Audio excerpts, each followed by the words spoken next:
आज आपण हा जो विषय शिकत आहोत, हेवा कशा प्रकारे आपलंच वाईट करतो, हा जो विषय आपण शिकत आहोत, ह्यातला जो 4थ्या क्रमांकाचा मुद्दा आहे तो लिहून घ्या. हेवा आपली आध्यात्मिक वाढ थांबवतो. आणि कशा प्रकारे हेवा आपली आध्यात्मिक वाढ थांबवतो, हा भाग आपण पवित्र शास्त्रातून जो आहे तो समजून घेणार आहोत. आता अनेक वेळा आपण आत्मिक वाढ व्हावी या अनुषंगातून देवाशी जे आहे आपलं नातं घट्ट करण्याच्या प्रयत्नातून आपण अनेक गोष्टी करत असतो. त्यामध्ये प्रार्थना आहे, त्यामध्ये बायबल वाचन आहे, त्यामध्ये देवाची स्तुती आराधना करणं आहे, त्यामध्ये देवाच्या वचनाप्रमाणे चालणं आहे आणि अनेक अशा इतर देखील गोष्टी आहेत ज्यामुळे आपली जी काही आत्मिक वाढ आहे ती होत असते. आता आपली आत्मिक वाढ ही हेवा केल्याच्या द्वारे थांबवल्या जाऊ शकते हे आपल्याला समजणं फार गरजेचं आहे. आणि म्हणून देवाच्या लोकांनी हेव्यापासून दूर राहायला पाहिजे. आणि जर देवाची लोक जर हेवा करू लागली तर तो हेवा त्यांची जी काही आध्यात्मिक वाढ आहे ती तो काय करतो, थांबवतो. आणि कशा प्रकारे हे होत असतं हे आपण समजून घेणार आहोत. आणि कोणीतरी पहिले करीन 3रा अध्याय आणि वचन 3 वाचण्यासाठी मदत करा. आणि ह्या पहिले करीन 3ऱ्या अध्यायाच्या 3ऱ्या वचनामध्ये संत पौल आपल्याला काही महत्त्वाच्या गोष्टी ह्या करिंथ येथील विश्वासणाऱ्यांना सांगताना दिसून येतो. कोणीतरी पहिले करिंथ 3रा अध्याय आणि 3रं वचन. कारण तुम्ही अजूनही दैहिक आहात. ज्या अर्थी तुमच्यामध्ये हेवा व कलह आहेत, त्या अर्थी तुम्ही दैहिक आहात की नाही व मानवी रीतीने चालता की नाही. Very good. आता बघा, संत पौल ह्या ठिकाणी करिंथ येथील विश्वासणाऱ्यांना हे पटवून देण्याचे काम करत आहे की तुम्ही ज्या अर्थी हेवा करतात त्या अर्थी तुम्ही दैहिक आहात आणि तुम्ही मानवी रीतीने चालणारे आहात. आता तुम्हाला जर देव काय आहे हे जर कळलेलं आहे तर तुम्ही दैहिक रीतीने न चालता तुम्ही आत्मिक रीतीने चालणं गरजेचं आहे. जर देव तुम्हाला कळलेला आहे तर तुम्ही मानवीय रीतीने न चालता देवाचे जे काही नियम तुमच्याकडे आहेत किंवा देवाचे जे काही वचन तुमच्याकडे आहे किंवा देवाचे जे नियमशास्त्र तुमच्याकडे आहे त्या नियमशास्त्राच्या रीतीप्रमाणे तुम्ही चाललं पाहिजे. पण तुम्ही देवाच्या नियमशास्त्राप्रमाणे न चालता तुम्ही जर हेवा करतात, तुम्ही जर आत्मिकरित्या न चालता तुम्ही जर दैहिकरित्या चालत आहात तर मग तुमची जी वाढ आहे ती आत्मिकरित्या जी आहे ना ती होणार नाही, ती थांबलेली आहे. आणि करिंथ येथील विश्वासणाऱ्यांना प्रभू ह्या ठिकाणी पौल जो आहे ना वचनातून सांगत आहे की तुम्ही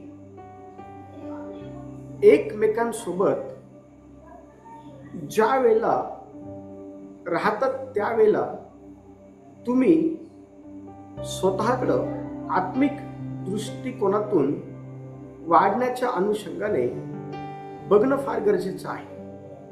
पण तुमची आत्मिक वाढ ही न होण्याच्या मागची कारण जर काय आहे तर तुम्ही एकमेकांचं हेवा, तुम्ही एकमेकांबरोबर भांडण करतात. आता हा जो हेवा आहे हाच खऱ्या अर्थाने आपली जी आहे ना आत्मिक वाढ होऊ देत नाही.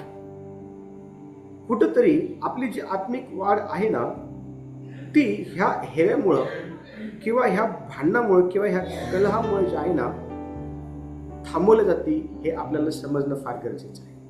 आणि पवित्र शास्त्र हे आपल्याला पहिले करीन 1 अध्याय आणि 11 ते 13 वचनं जेव्हा आपण वाचतो ना, तर त्या ठिकाणी कशा प्रकारे करिंथीतील मंडळीतील विश्वासणारे जे आहे एकमेकांचा हेवा करत भांडण करत होती आणि आत्मिक वाढ जी आहे ना ती त्या ठिकाणी थांबवली जात होती, याविषयी स्पष्ट जे आहे ना त्या ठिकाणी लिहिलेलं आहे. बघा ते वचन आपण वाचूया. 1 करिंथ 1 अध्याय आणि 11 ते 13 वचन.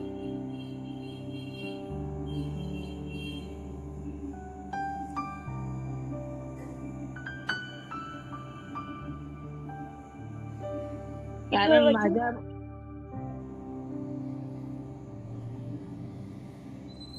येस वाचा.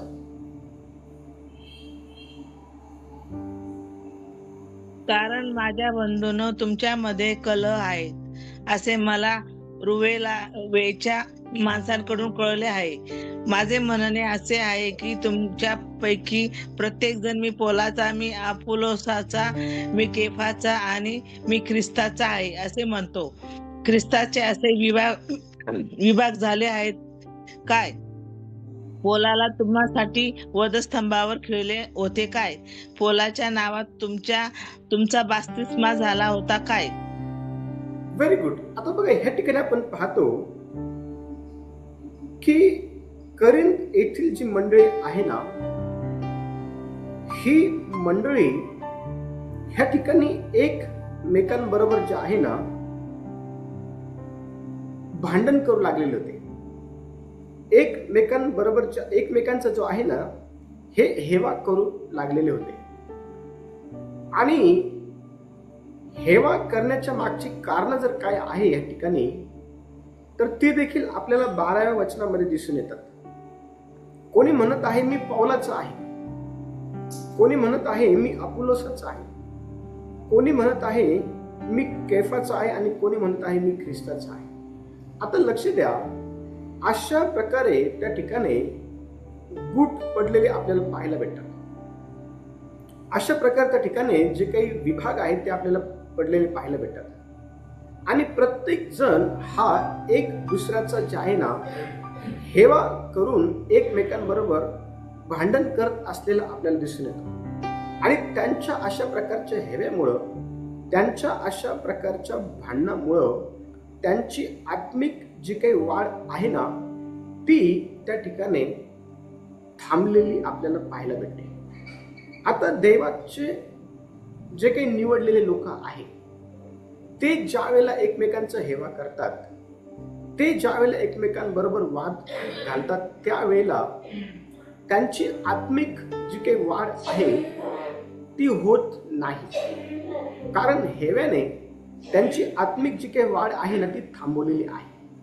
आणि आपण जर ह्या वर्तमान समयामध्ये देवाबरोबर चालत आहोत तर आपण जर एखाद्याचा हेवा केला किंवा त्या हेव्याने आपल्यामध्ये संबंधित व्यक्तीबद्दल जर राग उत्पन्न केला आणि त्या रागाच्या साहाय्याने आपण जर त्या व्यक्तीसोबत वाद घातला तर कुठेतरी तो हेवा आणि तो राग किंवा ते भांडण हे आपली आत्मिक जी काही वाढ आहे ना ती थांबवत असतं. आणि म्हणून देवाच्या निवडलेल्या लोकांनी आत्मिक रीतीने जास्तीत जास्त वाढावं या अनुषंगातून हेवा करणं सोडणं फार गरजेचं आहे. भांडण करणं सोडणं फार गरजेचं आहे. ज्या अर्थी आपण भांडण करतो, ज्या अर्थी आपण हेवा करतो, त्या अर्थी आपण आत्मिक नाहीये, त्या अर्थी आपण देवाच्या स्वभावाचे लोक नाहीये. ज्या अर्थी आपण हेवा करतो, ज्या अर्थी आपण भांडण करतो ना त्या अर्थी आपण दैहिक आहोत आणि आपण मानवी रीतीप्रमाणे चालतो हे त्याच्यातून सिद्ध होतं. देवाने आपल्याला यासाठी निवडलेले नाहीये की आपण मानवीय रीतीप्रमाणे चालावं. देवाने आपल्याला यासाठी निवडलेलं नाहीये की आपण दैहिक रीतीने काय करावं, वाटचाल करावी. यासाठी देवाने आपल्याला निवडलं नाहीये. देवाने आपल्याला निवडलेलं आहे यासाठी की आपण आध्यात्मिकतेमध्ये जास्तीत जास्त वाढावं आणि देवाच्या नियमशास्त्राप्रमाणे आपण देवासोबत जे आहे चालत राहावं. यासाठी देवाने आपल्याला निवडलेलं आहे. आणि म्हणून हेवा ही आपली आत्मिक जी काही वाढ आहे ना ती थांबवतो. आणि बघा, ज्या वेळेला प्रभू येशू ख्रिस्त ह्याने सेवा करण्यासाठी 12 शिष्यांना निवडलं होतं ना, त्यापैकी 2 शिष्य आपल्या आईला घेऊन येशूकडे आलेले होते आणि ते जब्दीचे पुत्र होते. आणि त्यांच्या आईने येशूला विनंती केली की एकाला उजवीकडं आणि एकाला डावीकडे जे आहे तुम्ही काय करा, बसवा. आणि बाकीचे 10 जे लोक आहे ना, 10 जे शिष्य आहेत, त्यांना त्या भावांचा राग आला आणि ते आपसामध्ये जे आहे ना कुजबुज करू लागले.